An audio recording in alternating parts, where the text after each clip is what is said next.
ايه اللي عمل كده في عينك؟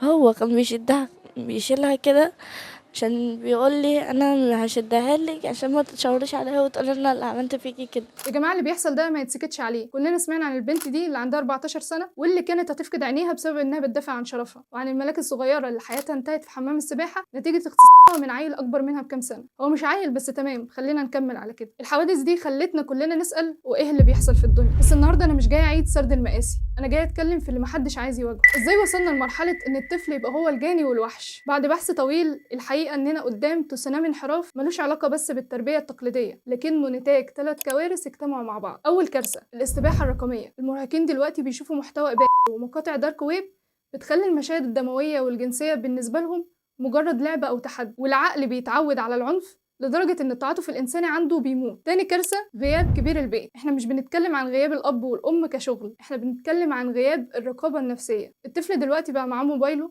في أوضته فاتح عالم ملوش آخر والأهل مغيبين. تالت كارثة وهم الإفلات من العقاب. الصغيرين دلوقتي بقوا عارفين إن قانون الطفل بيحميهم وإن مهما عملوا مش هتوصل للإعدام، وده بيخلق جيل ما عندوش محاسبة نفس لأنه ببساطة مش خايف من النتيجة. الحادثتين دول مش مجرد أخبار، دول جرس إنذار إن في حاجة اتكسرت في أخلاق الجيل ده، ولو ما صلحناهاش بكرة الضحية ممكن تكون في بيت كل واحد فينا. كبروا أطفالكم بالتربية واحموهم بالرقابة وطالبوا بالعدل علشان الدم ما يبقاش مية. سلام.